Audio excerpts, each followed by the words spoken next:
Meus amores, vamos continuar então? Vamos trabalhar agora no livro de língua portuguesa. Vamos falar um pouquinho aí sobre gêneros textuais e vamos comparar textos, tirinhas, que são textos próprios dos gibis, certo? Com uma característica definida, onomatopeias, balões, desenhos, uma linguagem não verbal bem explícita. Agora, os contos, vocês viram aí na abertura do novo capítulo, que são textos aonde aparecem elementos fantasiosos, certo? Que são histórias contadas de forma oral e que foi passando de geração em geração e criando novas versões. Então vamos lá, abra seu material, página 95, se eu não me engano. Deixa eu conferir aqui, pessoal. Página 95. Vamos fazer apenas 2 páginas. Isso, página 95. Vamos fazer 95 e 96, tá? Somente essas 2 páginas para hoje. Então, vamos lá. Enquanto eu compartilho, você pega seu material, lápis de cor, lápis de escrever, organiza seu espaço para estudo.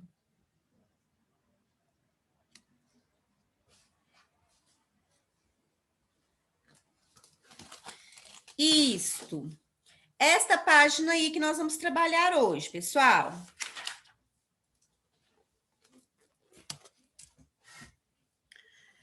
Você vai precisar dessas 3 cores que o livro trouxe. A cor azul, vermelha e amarelo, tá? Nós vamos marcar nos retângulos qual foi a intertextualidade, né? A relação de um conto com outro conto. Então, olha, para realizar as atividades anteriores que nós vimos na última aula, nós comparamos os contos. Aquilo que se repete no mesmo conto, o tipo de situação financeira, o objeto mágico, se eram famílias pobres que foram largadas na floresta, crianças que foram abandonadas. Depois, no final da história, que tipo de fortuna foi feita depois do conto. Então, alguns contos, eles conversam entre si. Eles têm uma semelhança, apesar de personagens diferentes, estrutura diferente, eles têm semelhanças na história. Então, veja bem, essas semelhanças entre os textos são características que podem ocorrer entre os textos ou em textos e obras, textos e filmes, textos e anúncios, filmes e quadros, certo? Sempre um relacionando com o outro, semelhanças, aquilo que aparece em um e aparece também no outro. Então, veja bem, eu tenho 3 cores para usar e 6 retângulos para definir essas cores. Cada cor representa uma parte do conto. A introdução, eu vou pintar sempre de azul. O desenvolvimento, de vermelho. E a conclusão, de amarelo. Então, veja bem, crianças. Vocês têm aqui 6 quadros. Vou ler o primeiro quadro e você acompanha comigo. Os personagens conseguem encontrar o caminho de casa novamente. Onde na história que aparecem personagens perdidos e que eles conseguem encontrar o caminho de volta. Quando volta para casa, quer dizer que já finalizou o texto, que já está concluindo, que ficaram felizes e encontraram o caminho de volta. Então, aqui, nessa parte do texto, que mostra no retângulo, você vai pintar de amarelo. Por que amarelo, professora? Porque é a parte que conta, que é a conclusão da história. Então, você vai pintar o quadradinho. Bem estranho, né? Esse coloridinho aqui, né? De amarelo, gente. Colore o retângulo de amarelo. Não faz igual a professora, que fez um quadrinho aqui ao lado e rabiscou o quadrinho. Colore o retângulo de amarelo. O próximo vai ficar bem organizadinho. Tenho certeza que eu vou conseguir com essa caneta aqui, que é meio mágica. Então, essa parte aqui mostra a conclusão, finalizando uma história. Os personagens conseguem encontrar o caminho de volta para casa. Ok? Vamos ler a parte de baixo. Família muito pobre resolve abandonar filhos na floresta. Isso aconteceu no final da história? Família pobre resolve abandonar os filhos na floresta. Aí termina dessa forma? Não, não é conclusão. Então, nós não vamos trocar de cor agora, não. Nós vamos pegar todas as que são conclusão, ok? Vamos continuar o texto. Os protagonistas ou o protagonista, dependendo do texto, enfrentam situações conflituosas.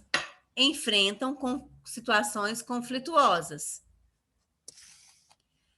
Isso é introdução? Isso é desenvolvimento? Ou será que isso é conclusão? Protagonistas conseguem ter ideias mirabolantes, né? E enfrentam aí situações conflituosas, perigosas. Isso está no desenvolvimento do texto, no meio do texto, indo para o final, certo? Então, nós não vamos pintar de amarelo, este também não. Continuando a leitura, agora estou no quarto quadrinho.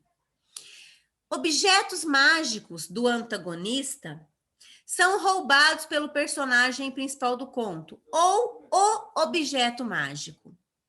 Bom, quando rouba o principal objeto que vai concluir, que vai fazer com que o texto desenrole e tenha uma outra visão, nós estamos no desenvolvimento. É o meio do texto, a ação principal. O que acontece? O protagonista, que é o principal, ele contrapõe com o antagonista, certo? E esse personagem, o protagonista, rouba do antagonista um objeto importante, que dá ideia de suspense. Isso. Então, aí eu tenho o desenvolvimento, que vai continuar a história e fazer ficar. E agora? O que vai acontecer? Então, aqui eu também não pinto de amarelo. O conflito se resolve e os personagens passam a viver com fartura. Mas isso é o quê? O conflito se resolve e os personagens passam a viver com fartura. Concluiu o texto. Resolveu o problema, não tem mais conflito, não tem mais pobreza, os personagens estão vivendo com fartura. Então, é amarelinho também. Você vai pintar o retângulo, faz uma bolinha nele, uma bolinha bonitinha, gente. Não faz igual eu tô fazendo aqui, não, porque aqui é difícil de segurar essa canetinha aqui. Faz organizado, certo? Faz bem organizado. E, por último, os personagens são apresentados em situação de dificuldade financeira. O que acontece? Ó, os personagens são apresentados em situação de dificuldade financeira, é início de história. Conta que a família é pobre, que são muitos filhos, que passam dificuldade. Então, isso é introdução da história.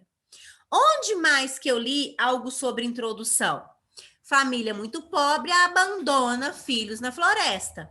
Então, duas introduções aí que vocês já sabem que vão ter. Deixa eu pegar aqui a caneta.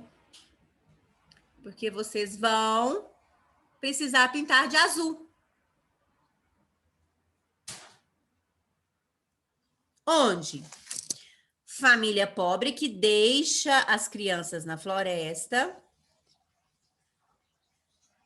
Então, vocês vão pintar o retângulo de azul, que é introdução. E aonde que aparece outra? Os personagens são apresentados com dificuldade financeira. Também é outro início do conto, outra introdução aí de um dos contos que nós trabalhamos. Certo? Então, ó, nós já temos 2 introduções e 2 conclusões. As 2 que sobraram, então, são desenvolvimento. Muito bem. Os objetos mágicos são roubados, causando aí, então, um grande problema para ser resolvido na história, que vai causar aí muita aflição, certo?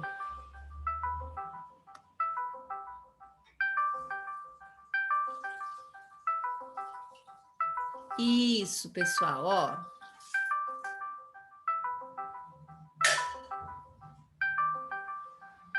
Então, nós temos agora toda a divisão certinha. Introdução, desenvolvimento e conclusão, de acordo com as características da história.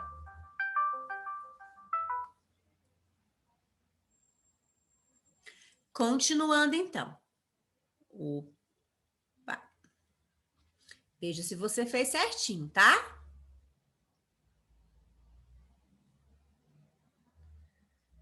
Certo. Agora eu tenho um texto em quadrinhos que se assemelha ao João e Maria. Observa. Não se preocupe, Magali, a gente não vai se perder. Eu estou marcando o caminho com pipocas. Veja bem, no texto João e Maria, no conto, João e Maria, eles saem pela floresta, mas eles estão perdidos. E o que acontece? A Maria joga pedacinhos de pão para marcar o caminho. A única diferença aí é que quem come o pão lá na história de João e Maria, no conto real, né, um passarinho. Aqui quem está comendo as pipocas é a Magali gulosa. Então, esse texto, apesar de ter a sua estrutura diferente do conto, não é uma narrativa, é um texto em quadrinhos, uma tirinha de quadrinhos, conversa com o conto João e Maria. Então, a semelhança é essa. E o que comprova que é semelhante a João e Maria é eles estarem na floresta jogando comida para marcar o local de volta. Apesar de que não deu certo porque a Magali está comendo, certo? Magali é custosa, gente. Gulosa.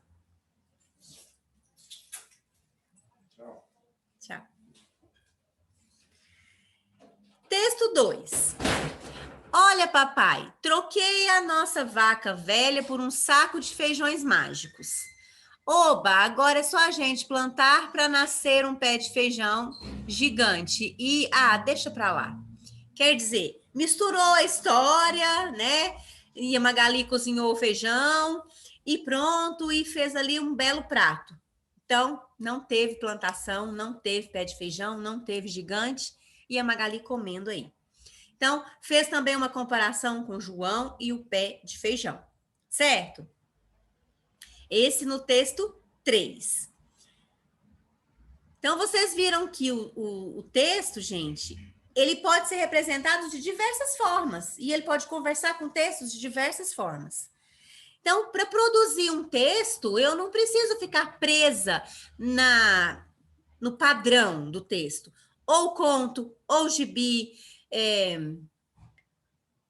ou fábula. Não, eu posso conversar entre eles. E eles podem conversar entre si. E contar a mesma história com personagens diferentes. Maurício de Souza usou aqui seus personagens e contou uma história conhecida. Então, agora vocês precisam responder aqui para mim. Qual que é o conto maravilhoso que é comparado lá na primeira tirinha, no texto 1? Qual que é o conto maravilhoso que é comparado aqui, ó? João e Maria. Muito bem. O texto João e Maria. Por que que é o texto João e Maria, gente? por causa que tem alimento também para marcar o local. Então, vocês vão anotar aí.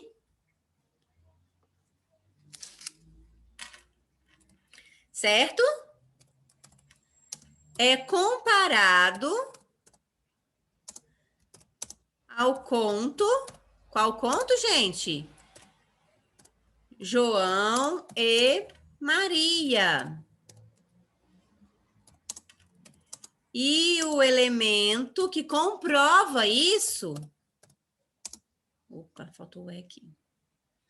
O elemento que comprova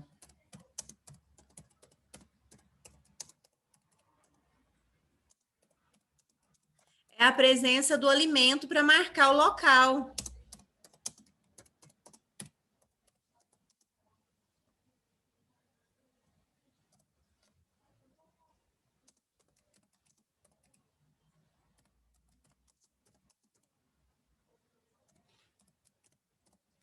Isso. Então, é isso aí que aconteceu no texto. Foi um gibi, foi uma tirinha, comparada com o conto João e Maria em texto narrativo. Certo?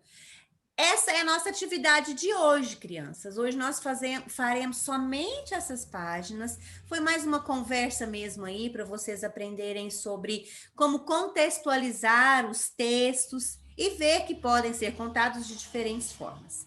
Certo? Registrem a resposta, façam tudo direitinho. E semana que vem nós daremos continuidade na nossa aula, certo? Vocês poderão também mostrar textos, se vocês tiverem, gibis sobre esse assunto, sobre os contos misturados aí com gibis, se vocês estiverem em casa, certo? Um grande beijo para vocês, tá? Até semana que vem, na próxima aula de língua portuguesa, e fiquem com Deus.